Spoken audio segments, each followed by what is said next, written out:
I was 34 the week I learned what my mother-in-law thought my marriage was worth. $88,412. Itemized. Net 30 days. I count things for a living, and I have never seen a number designed to hurt quite that precisely. Welcome back to Family Revenge Stories New, the channel where quiet people keep the receipts and family learns that boundaries have a price.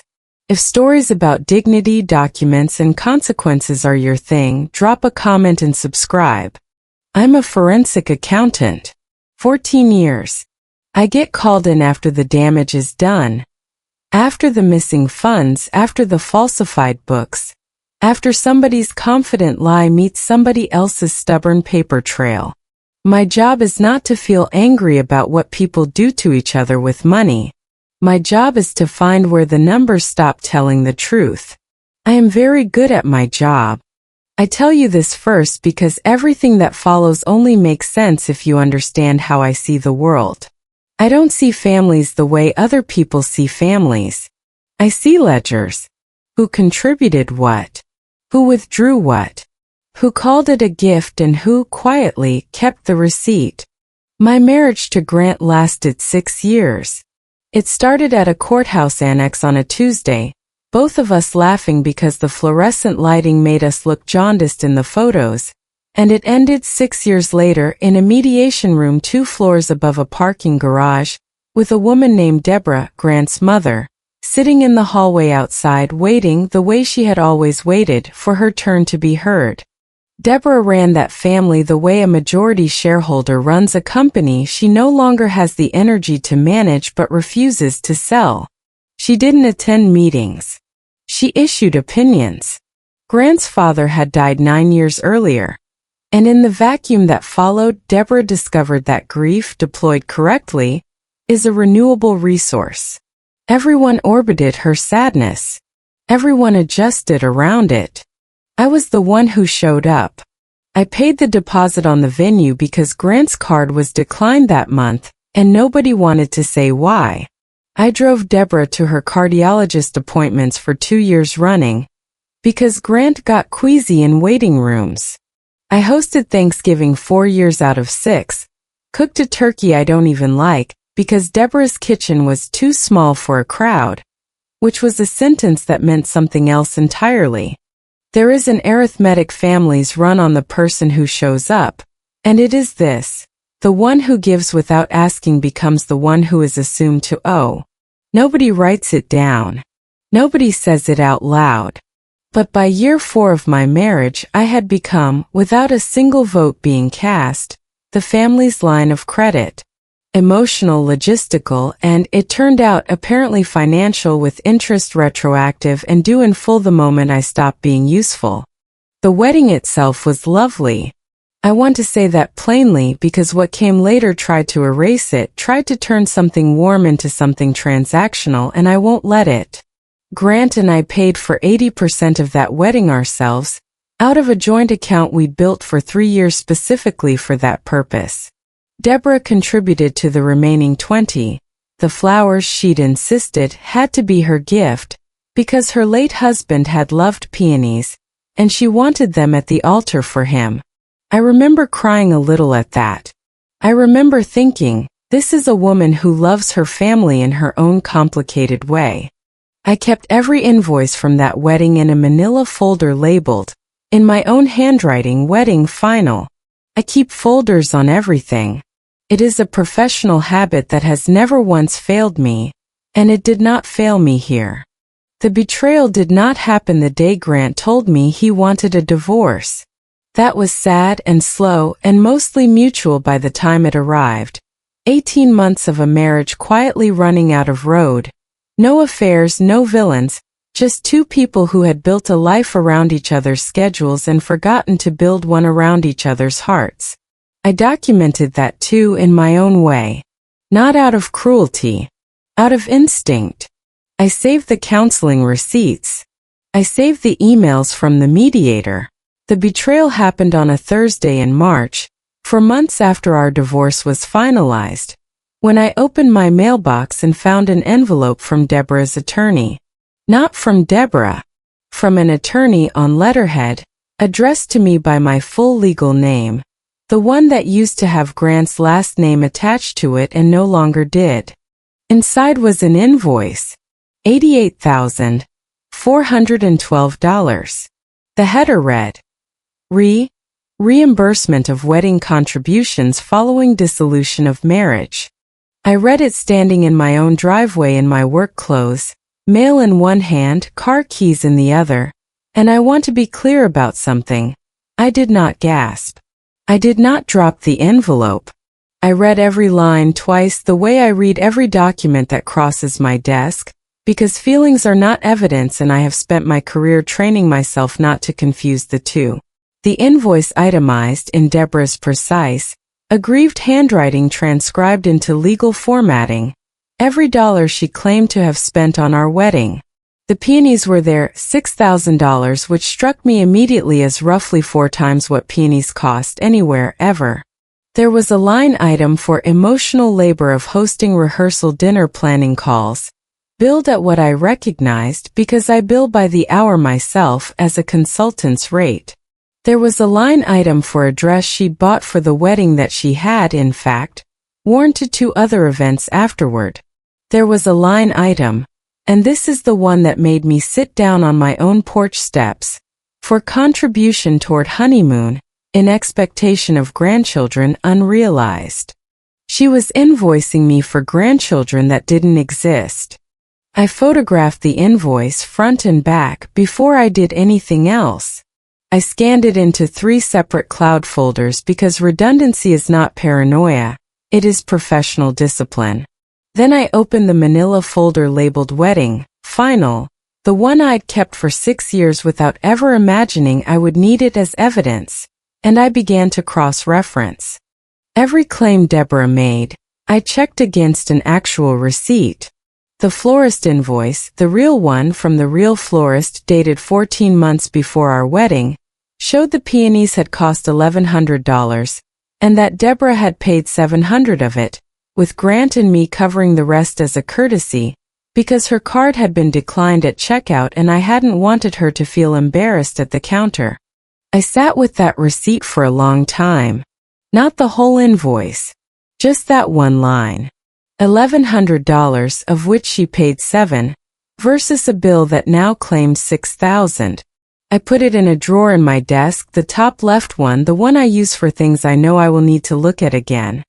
3 weeks later, I got a call from an attorney I did not recognize, asking me to come in for what she called a reading regarding the estate of Harold Whitmore, Grant's father, dead 9 years, a man I had loved genuinely, who used to sneak me the crossword section before Deborah could claim it, and who I had assumed, like everyone else in that family, had left everything to Deborah outright, the way husbands of a certain generation simply did.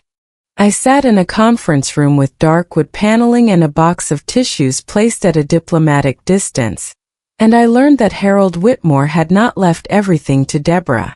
He had left the bulk of his estate, a rental property in Asheville, a modest but well-managed investment account, and a life insurance policy in a trust. The trust had a clause drafted the year before he died, naming as an alternate beneficiary any spouse of my son Grant Whitmore, in recognition of care provided to this family, provided such spouse remains in good relations with the estate at time of distribution, at trustee discretion. I had been, at the time the trust was funded, that spouse. The attorney explained it slowly, the way people explain things to someone they expect to cry. And I did not cry. I asked her to repeat the exact language twice, and I wrote it down myself word for word because I do not trust my memory with numbers or legal language, only with paper. There was a second document in the folder she slid across the table. A letter. Handwritten, Harold's hand, which I recognized instantly because he used to write my birthday cards in block capitals like he was still filling out invoices from his old hardware store. It was addressed to me, sealed, dated the same month as the trust amendment, held by the attorney for delivery upon relevant triggering event. I did not open it there. I asked to take it with me. The attorney said that was unusual but permitted since it was legally mine. I read it in my car in the parking garage alone, the engine off. It was 4 sentences long. The last one said, "You were the only one who ever gave without keeping score. I wanted one time in this family for someone to keep score for you instead." I read it 3 times. Then I put it in the glove compartment, drove home and did not act. Not that week. I read the trust document 3 more times. I called the attorney twice with clarifying questions, the way I'd call a client's counsel if a number didn't reconcile. I wanted to understand the full picture before I understood what I was going to do with it. What I came to understand was this: Deborah had known about that trust clause for 9 years. She had been, per the trustee's own notes, informed of it in writing at the time it was drafted, and had contested it quietly twice, both times unsuccessfully, both times without ever telling Grant or me that it existed. She had spent 9 years knowing that if her son's marriage survived to the point of good relations at time of distribution, a phrase the trustee interpreted generously in my favor, I stood to inherit alongside, or in place of, portions of her late husband's estate. She had spent the last 4 months after our divorce trying to reframe 6 years of my presence in that family as a debt I owed her, instead of a gift I had given freely. I understood, sitting with both documents open on my kitchen table, exactly what the invoice had actually been. It was not an accounting. It was a preemptive strike. She was trying to manufacture a debt large enough to offset a trust she was terrified I might still have a claim to. Calm is not the same thing as weak. My family, the family I'd married into and in 6 years, never once stopped trying to earn, had confused the two for as long as I'd known them. They mistook my quiet for surrender. It has never once been surrender. It is simply the form my attention takes before I act. The pressure started before Deborah knew what I knew. That is always how it goes. She called me on a Sunday, warm at first, the way people are warm when they want something and haven't yet decided whether charm or pressure will get it faster. She mentioned, almost in passing, that the Asheville property really should stay in the family, that Harold would have wanted it kept whole, that she assumed now that things were settled, I'd be sending a check for the invoice so we can all move forward. I asked her one question. I asked whether she'd received any correspondence from Harold's estate attorney recently. There was a pause on the line, just slightly too long to be nothing. She said no, sharply, and changed the subject to whether I still had the cake topper, which she wanted back. I did not tell her what I knew. I told her I'd need to review the invoice with my own counsel before responding, which was, strictly speaking, true. Then Grant's older sister, Renata, showed up at my house on a Wednesday evening unannounced, wearing the particular expression of someone who has been sent rather than someone who has come. She stood on my porch and told me, not unkindly, that Mom's not trying to punish you, she just needs closure. That 88,000 isn't even the real number, she left a lot off, and that it's family money, it should come back to family. I noted that Renata used the word back, as though the money had ever, at any point, belonged to her. I asked her one quiet question. Which line item specifically did she think was fair? She could not name one. She left 12 minutes after she arrived. That night I called my attorney and said the 3 words I say for a living, on other people's behalf, more often than I'd ever expected to say them for my own. Send the letters. If you've ever watched people who couldn't spare one afternoon suddenly find all the time in the world when money is involved, you already know where this goes. Stick with me. Deborah invited me to what she called a family dinner 3 weeks later, at Renata's house, ostensibly to put the wedding thing behind us. I knew by then that it wasn't a dinner. It was a hearing, and I had been cast as the defendant. I accepted anyway. I brought a folder. I am always the one who brings the folder. I arrived knowing more than everyone at that table combined, and I said almost nothing for the first 20 minutes. Deborah made a toast before we'd even sat down to eat. A strange performative thing, glass raised, about how family takes care of family even when it's hard, and how she hoped tonight we could settle accounts and move forward with grace. Grant sat at the far end, uncomfortable, saying nothing, which told me everything I needed to know about who had planned this evening and who had simply been informed of it.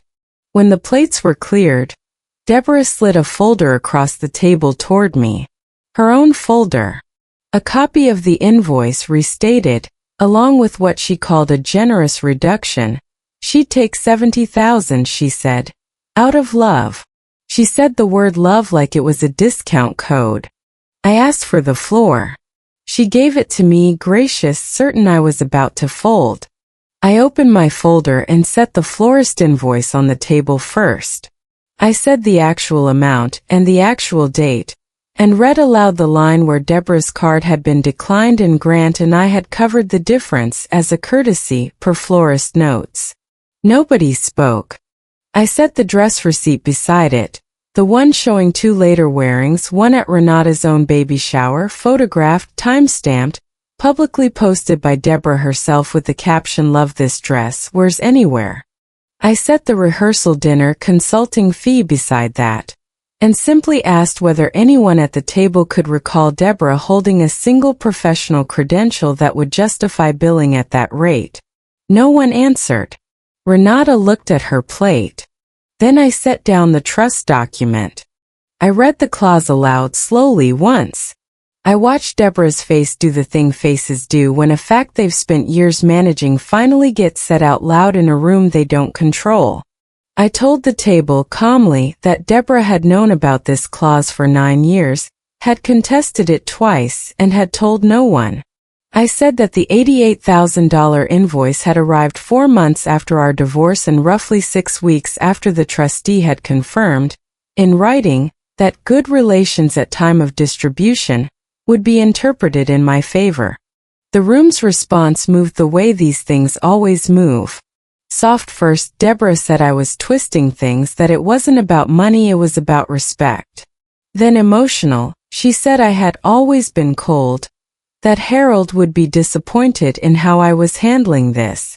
Then loud, Renata, standing now, said I was trying to steal from a grieving widow. Then threatening, Deborah said she'd make sure everyone in this family knew exactly who I really was. Then, when I set down the last item, silent. The last item was Harold's letter. I did not read the whole thing aloud. I read one line. I wanted one time in this family for someone to keep score for you instead. I laid it on the table, face up, and did not explain it further. It did not need explaining. Grant, at the far end of the table, put his head in his hands. He didn't defend his mother. He didn't defend me either.